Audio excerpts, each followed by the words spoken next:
আসসালামু আলাইকুম। শিরোনামে আমন্ত্রণ জানাচ্ছি আমি জসিতা জিনিয়া। ডক্টর মোহাম্মদ ইউনূসকে প্রধান করে গঠিত হবে অন্তর্বর্তীকালীন সরকার।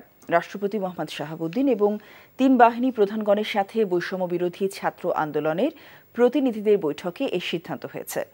অন্তর্বর্তীকালীন সরকার গঠনে নাগরিক সমাজ ও ছাত্র প্রতিনিধি সহ ১০-১৫ জনের একটি তালিকা দেওয়া হয় ছাত্র প্রতিনিধিদের পক্ষ থেকে। বৈঠক শেষে তারা জানান ২৪ ঘন্টার ভেতর তালিকা চূড়ান্ত করে সরকার গঠন করা হবে। রিপোর্টে জানাচ্ছেন শফি মাহমুদ সাগর। অন্তর্বর্তীকালীন সরকার গঠনের ব্যাপারে মঙ্গলবার সন্ধ্যায় বঙ্গভবনে রাষ্ট্রপতি মোহাম্মদ শাহাবুদ্দিন এবং তিন বাহিনীর প্রধানগণের সাথে বৈষম্য বিরোধী ছাত্র আন্দোলনের প্রতিনিধিদের বৈঠক অনুষ্ঠিত হয়।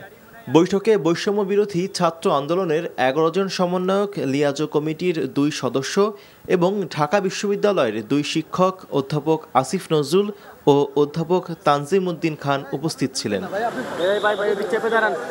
৬ ঘন্টারও বেশি সময় ধরে চলা বৈঠক শেষে আন্দোলনের সমন্বয়ক নাহিদ ইসলাম জানান, নোবেলজয়ী অর্থনীতিবিদ ডক্টর মোহাম্মদ ইউনূসকে প্রধান করে অন্তর্বর্তীকালীন সরকার গঠনের জন্য সদস্যদের নামের প্রাথমিক তালিকা দেওয়া হয়েছে। দ্রুত সময়ের মধ্যে বিভিন্ন রাজনৈতিক দলের সঙ্গে আলোচনা করে চূড়ান্ত করা হবে সদস্যদের।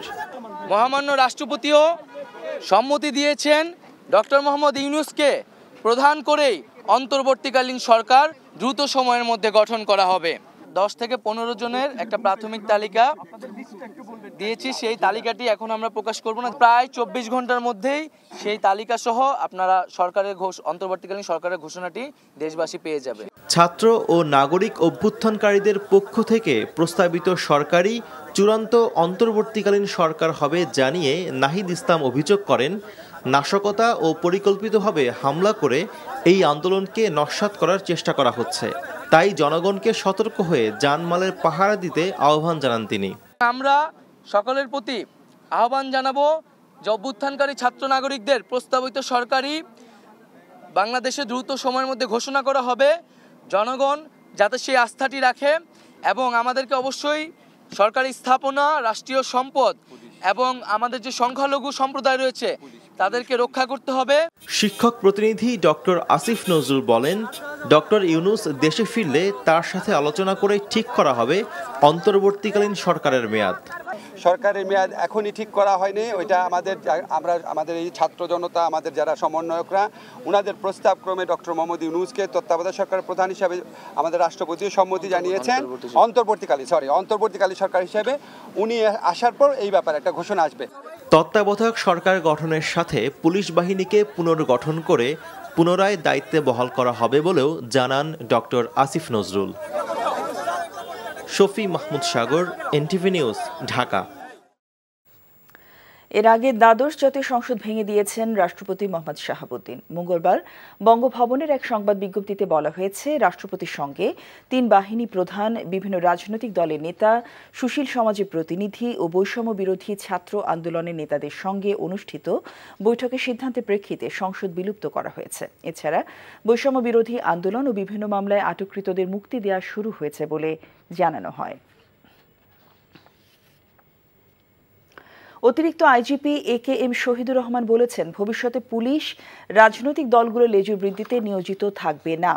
মঙ্গলবার রাতে রাজারবাগ পুলিশ লাইন্সে সাংবাদিকদের তিনি একথা জানান। রাজারবাগে পুলিশের ঊর্ধ্বতন ও অধস্তন কর্মকর্তাদের নিয়ে যৌথভাবে সংবাদ সম্মেলনে চলমান সংকট নিয়ে কথা বলেন অতিরিক্ত আইজিপি।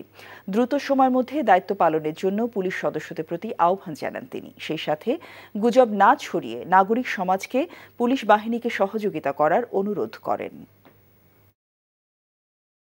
দায়িত্ব পালন করার সময় আমাদের পুলিশের বেশ কিছু সদস্য নিহত হয়, অনেক সদস্য আহত হয়েছে। যারা আহত হয়েছে তারা চিকিৎসাধীন আছে এবং যারা নিহত হয়েছে তাদের ডেড বডি বিভিন্ন থানায় আছে। তো আমরা সেই থানা থেকে ডেড বডিগুলো উদ্ধারের ব্যবস্থা নিচ্ছি। আজকে আমরা যাত্রাবাড়ি থানা থেকে 8টি ডেড বডি নিয়ে আসছি। পুলিশ কাজ না করলে সেখানে বিভিন্ন ধরনের অপরাধ সংঘটিত হয়। তা আমরা আমাদের প্রত্যাশা খুব যত দ্রুত সময় পারি আমরা পুলিশকে আবার তার স্বাভাবিক দায়িত্বে ফিরিয়ে নিয়ে আসবো। পুলিশের মহাপরিদর্শক আইজিপি চৌধুরী আব্দুল্লাহ আল মামুনের চুক্তিভিত্তিক নিয়োগ বাতিল করা হয়েছে। পাশাপাশি নতুন আইজিপি হিসেবে নিয়োগ পেয়েছেন পুলিশের ট্রাফিক অ্যান্ড ড্রাইভিং স্কুলের কমান্ড্যান্ট অতিরিক্ত আইজিপি মোহাম্মদ ময়নুল ইসলাম। চৌধুরী আব্দুল্লাহ আল মামুনের চুক্তিভিত্তিক নিয়োগ বাতিল করে মঙ্গলবার রাতে প্রজ্ঞাপন জারি করেছে জনপ্রশাসন মন্ত্রণালয়। অন্যদিকে নতুন আইজিপি নিয়োগে প্রজ্ঞাপন জারি করেছে স্বরাষ্ট্র মন্ত্রণালয়। গত মাসে চৌধুরী আব্দুল্লাহ আল মামুনের চুক্তির মেয়াদ দ্বিতীয় দফায় 1 বছর বাড়ানো হয়েছিল। চৌধুরী আব্দুল্লাহ আল মামুনের এর আগে 1.5 বছর চুক্তিতে আইজিপি পদে ছিলেন।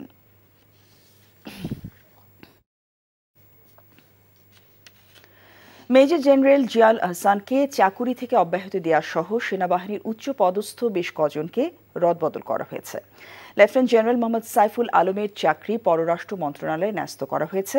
লেফটেন্যান্ট জেনারেল মোহাম্মদ মুজিবুর রহমানকে GOC army training and doctrine command, lieutenant general Ahmed Tabrez Shams চৌধুরীকে সেনাবাহিনী quartermaster general, lieutenant general Mizanur Rahman শামীমকে সেনাবাহিনী chief of general staff, lieutenant general Mohammad Shahinul হককে কমান্ডেন্ট এনডিসি এবং মেজর জেনারেল আসম রিদওয়ানুর রহমানকে এনটিএমসির মহাপরিচালক হিসেবে নিয়োগ দেওয়া হয়েছে। সিলেট তামাবিল স্থলবন্দর কাস্টমস অফিসার্স কোয়ার্টারে ভাঙচুর ও লুটপাট চালিয়েছে দুর্বৃত্তরা। হামলা ভাঙচুর করা হয় বিজিবি ক্যাম্প, পুলিশ ফাঁড়ি, ইমিগ্রেশন পুলিশ অফিসে।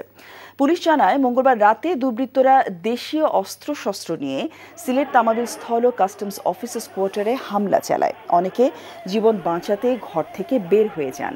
পরে দুর্বৃত্তরা ঘরে ঢুকে টাকা, স্বর্ণালঙ্কা সহ অন্যান্য মালামাল লুটপাট চালায়। এরপর তারা 0 পয়েন্টে রক্ষিত মূল গুদামের তালা ভেঙে জিআরভুক্ত মালামাল লুটপাট করে।